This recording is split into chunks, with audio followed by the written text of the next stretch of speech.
The Bears still suck. The Bears still suck. The Bears still suck. The Bears still suck. You Oh, man. You suck. Welcome, everyone. We are doing a thing. We have decided to venture on a new podcast, a new platform to get some information to you guys called Cheese All That. My name is Kate. And I have Danny and I have Janet here with me. And we are so excited to share some stuff with you. We're going to slowly start releasing some new segments for you. Today we have some fun stuff planned.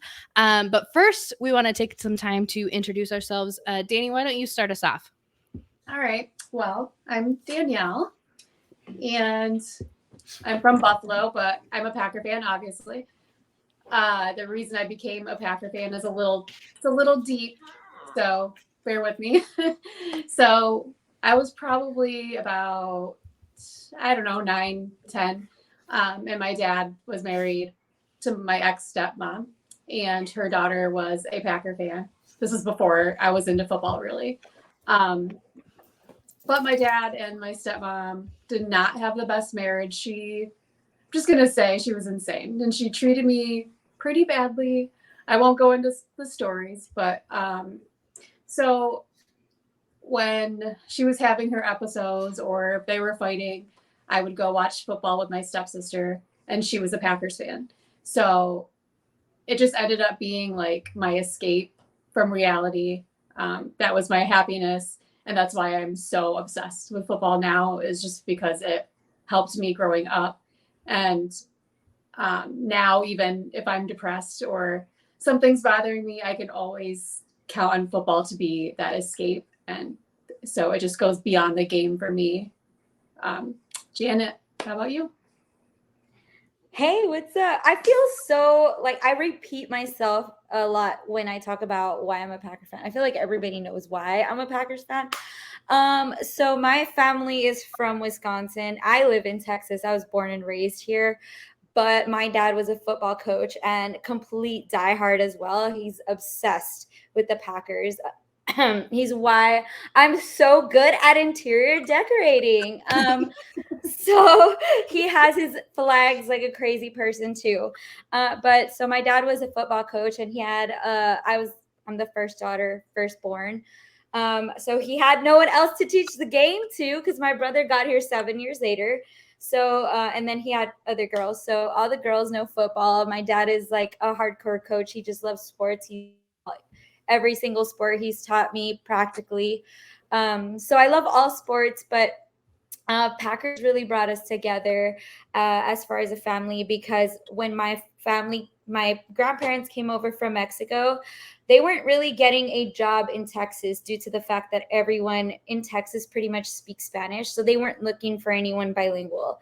But when my grandparents applied in Wisconsin, oddly enough, they actually got hired by Del Monte, and then American Girl as well. They got hired up there in Wisconsin, and those were they hired them because they spoke Spanish. So that's the only place they could find a job. And I give myself so much to Wisconsin because they made a home for us here in the United States. So I love Wisconsin. California is all right too, but I don't know.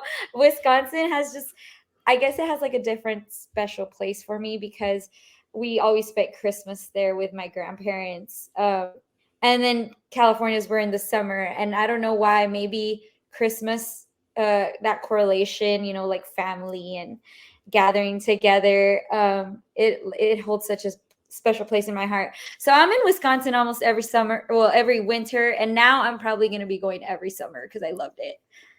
Yay. That's a cool story. I never knew it. I love that. It's kind of similar to mine. My grandparents lived in Wisconsin, and they're from Stoughton, Wisconsin, like a super small town right outside of Madison. So my grandpa was always a Packers fan. They landed in Colorado because of the Army. So my grandpa was in the Army, and they ended up staying there. And I never really liked football. And my grandpa, I'm the only granddaughter. And so he said, well, if you ever like football, you have to like the Packers. And my mom was a diehard Broncos fan and Cowboys fan, which I'm not really sure where she got the Cowboys thing from. But so I told my grandpa, I said, okay, if I ever get into it, then I'll be a Packers fan. And it was the year after the Packers won the Super Bowl this last time that I was like, I think I like football, and started watching it, started watching the Packers, and fell in love with it. And I was always like a hockey fan instead, but really started to like football. So a relatively new fan, considering most people have been Packers fans their whole life. But I love it. And I learned like a crap ton in the last, what has it been, like 10 years now. So that's my story. Yeah. Love it. All right. So I want to talk to you guys about the game. Obviously, we all watched it. We all know the outcome. It was great. And the Bears suck. But Janet, what was your favorite part of that game? Every time Aaron Jones had the ball. That's pretty much it. I knew it. I'm sorry. I'm obsessed. He just reeks just like, I think I can relate to him so well because he's from El Paso, and whenever I see him in the sombrero, I just cry because I'm like, he's representing my culture. Like anytime he gets the ball, he makes it count. He makes it count. He shows you why why they paid him, like he's phenomenal. And every time he gets the ball, so anytime he had the ball, yes, that was my favorite part. But that Lucas Van Ness tackle. Beautiful. Oh my god. Textbook tackle. Textbook tackle. Growing up with a dad as a coach, like he would always be, no, you shouldn't tackle like that. They need to do this. They need to put the arms and wrap around and use their weight. Like my dad's real textbook. And that was absolutely beautiful. And the pictures are phenomenal about it. So that was just but I also think the defense did really good in stopping the run and making sure that Fields didn't really get anywhere. So awesome. Danny, what was your favorite part? My favorite part, and so yesterday I was doing a watch party thing, so it was really hard to pay attention to the chat and watch the game at the same time. So I may have what happened incorrect, but I'm pretty sure Love had fumbled and got a touchdown like a couple seconds after the fact. So my favorite thing was just seeing his poise and how he doesn't get rattled, keeps his composure, because a lot of quarterbacks probably would not have gotten the touchdown right after they fumbled. I mean, he got the ball right, snatched it right back up and went about his business. And I just am so happy to see, because in the first half, they were kind of getting gut punched a little bit, the Packers were. And we're so used to seeing them fold when stuff like that happens. And they just remained cool. They jumped back on. And I said during the watch party, I was like, you watch in the second half, they're going to come out swinging, because that's what they've been doing all practice and preseason. So, I'm just so happy to see the poise, the composure, the not being rattled, with Love especially, but the entire team. Yeah, it was so nice to finally get to see Love in a full-fledged game, because we got to see the game in Kansas City, when Rodgers was out with COVID, but I don't know. I don't think that was a fair representation. It's really hard to just tell a backup quarterback, a couple days before, hey, you're in, good luck. So it was nice to see what we hopefully can expect all year. And Love was so good. I rewound the broadcast a couple times to watch that fumble, because I was like, that would have never happened with almost anyone. Any quarterback that drops the ball like that, and you could see one of the guys on the Bears see the ball and lunge for it, and Love just picks it up, throws it, beautiful. It was so great. So great. Like, I am so stoked for this fan base to finally realize that, like, Love is good. Like, it's okay. We're going to be okay. Like, even on his bad games, like, he's still a really, really good quarterback. It's just the energy of the team is so refreshing, so young and energetic, and they're rallying so hard behind them. They're just really fun. I mean, they've always been a fun team to watch, but it's just a little bit different this year. Yeah. Yeah. I think it'll be really nice. And like the fan base is getting behind him. I saw that Love's jersey is back ordered. Can't get it. Which You can, go ahead, Danny. you can get this shirt right here. It says, what does it say? Love wins. Where can we get it, Danny? From Dakota, but I don't know how to pronounce his company, so I'll let Janet pronounce that for you. Campeche Collective. Yeah, Campeche. see, I had no idea. Yeah. Man, Dakota, I feel when I had Dakota on my podcast, I was like, I don't know how to pronounce it. I feel bad. He sent me like a sound clip to like learn how to pronounce it. It's from Dakota. If you go to his Twitter page, it's at DakMitch, DakMitch. Yes. You'll find it. It's everywhere. His stuff is amazing. So soft. It's so comfortable and soft. Yeah, like, and I'm not just saying that, it really is so comfy. And no, warm. his stuff is great.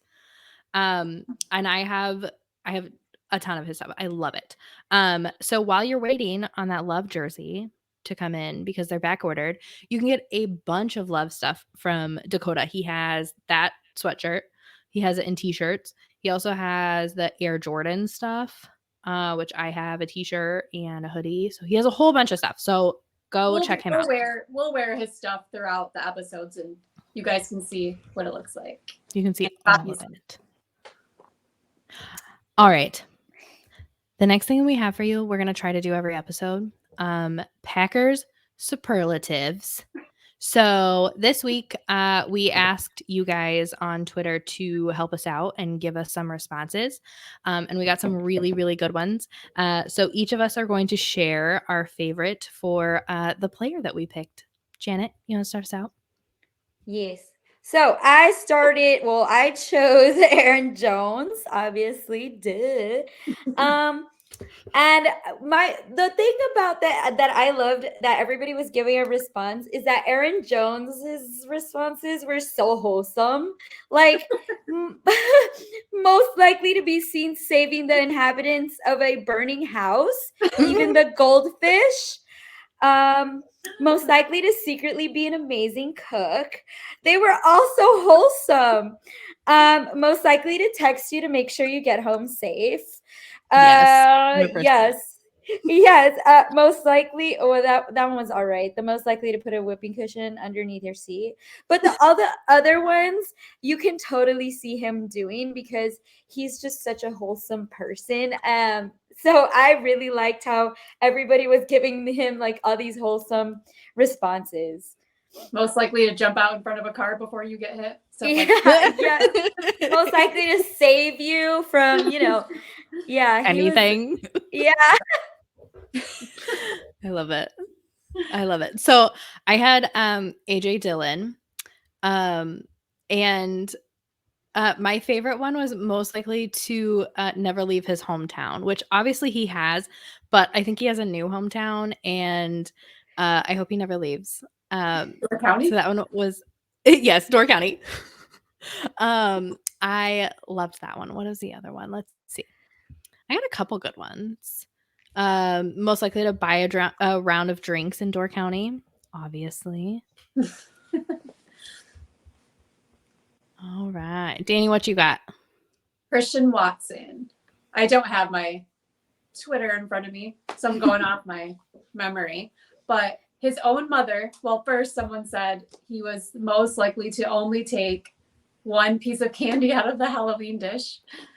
And she said that if you actually know him well, that he's the most likely to eat all of your candy. And then when you can't find it, he's going to help you look for it, knowing that you already ate it. That is sneaky, man. That's what the parents do to their kids. He did that to his sister though, because she tagged the sister. She said ask, and then I forgot her Lexi, yeah. Lexi. Yeah, she's like, ask Lexi about it. So that's like such a sibling thing to do though. My Right? siblings and I would totally do that to each other. My And brother most was such a likely to lose jerk. his AirPods once a week. Yeah. Someone said that most likely to lose his AirPods, and then his mom chimed in and said that he always loses things at like the most inopportune times, like be the one to lose the AirPods, but once a week, but also like right before a trip, like right before a road trip or something. So Christian Watson's most likely to not be responsible. Right. Basically. Thanks, Mama Watson. We love her so much. We do. It is We so do. fantastic. Yeah, that was a good conversation with her. She had lots of insight to good old Christian. Yep. So funny. Okay. Next week, we have the Falcons. And I'm going to be in Florida, so I'm not going to be watching much of the game probably. But I hope that everything that they did in the second half of the Bears game carries over. Like, they didn't do any kind of run game in the first half of that game. And then the second half, they're like, oh, we have these running backs that we could try to use. Let's do that. So I hope they like don't forget that and they come out the first half and stick with that game plan. I couldn't yesterday. I could not believe we're still sitting here saying, where's Aaron Jones? I After know. everything that happened last year, why are we still saying that? I know. And they find it. And look what happens. Right. And I love AJ Dillon, but like that was such a slow start. Like everyone was complaining on Twitter and I hated it. But like it took him forever to get going. And then there were like 2 back-to-back huge runs after everyone was talking their shit. But hopefully he doesn't need like a warm-up period. He just comes out ready to roll. That'd be nice. Yeah. I just hope that they play. Like I want to see them. I mean, a win is a win. So if they're coming out in the second half and winning the game, I'll take it. But this week, I want to see a complete game from start to finish. Like I don't want to wonder if they're coming out in the second half and going to be a completely different team. I hope this week they're from start to finish. Right. And I don't know, have we heard anything about Watson coming back? Nope. No. I hope he's back because that would be great. So Janet. here, yeah, I was about to go. I'm like, So- you look like you want to say something. So I just wanted to like add on to what you guys are mentioning. Kate, when you said that Love had played you said that Chiefs game. Yeah. Okay, so because Rodgers had COVID, you think about it, that was a whole different team though compared to the team that we have now. Obviously, I've said it before that the only continuity that we've had this year is our running backs. We know what our running backs can do, obviously. But as far as this team, it is a completely brand new team. So we've seen one game. Yeah, we came out of the doors swinging, but I want to see continuity from this team. I want to see not for them to, start off slow in the first half and then pick up speed in the second half. Like I want to see some sort of pattern as to what we're going to expect for the rest of the season. Like I know for a fact that we're not going to expect blowouts like we did this crazy past game. It's the Bears, let's be real. But I just want to see them go up against these other teams that are not the Bears, like the Falcons. Obviously, we're going to go against them, the Saints, the Lions. The Lions I'm kind of afraid of, but like I just want to see that they have this game plan where they're going to keep that continuity, keep like playing out of the gates, basically. I don't want them to slow down. I don't. It's not, if you slow down, that's not how we end up 10-7, which was my prediction for the season, and I need to win. So I'm here to win. So if whatever, as if we end up with 13 and whatever, 13 and I'm really bad at math. This is why I teach English. Whatever, at least we get 13 wins, 14 wins during the season. it's not going to be starting off slow and coming, we need to play like this every single game. The energy, the tactics, analytics, everything needs to be the same and continue on throughout the season, because I don't want to do a slow start. I want to win a Super Bowl. Yeah. Yeah, I think it's really like I would argue that this next game is more important than the Bears game, because like the first game, like sometimes they're good, sometimes they're bad, but like the second game is where you'll really see if it's like, okay, is your team going to be consistently bad? Is your team going to be consistently good? Like if we can carry the momentum from this game and like do it again, then I'll be more excited than I already am. Like if we can just keep doing it and like create that pattern like you talked about. And it's going to be such a challenge because they're starting off the season on the, or what are they? They're on the road. Obviously, we're on the road the first. Now they're on the road again. Mm-hmm. Are they home the third one, or is that fourth? Yeah, the week? third one's the Saints. So starting off the Home. season on the road, your first two games, especially for Jordan, being that yesterday was only his second start. If they can go on the road and win both of these games, I will be ecstatic. And I'm a believer, like 95%. But if they can beat the Falcons, I'm all in. Yeah, I am so stoked. I think it'll be great. Yeah. All right, ladies. Any other last thoughts before we sign off? I don't think so. No. Well, it's good hanging out with you, ladies. Yeah, you too. I do have a thought, actually. Yes. Yes, Janet. What's your thought? The Bears still suck. The Bears. It's a good thought. It's a good thought. All right, you want to lead us in a chant? The Bears still suck. The Bears still suck. The Bears Bears still still suck. The Bears still suck. The Bears still suck.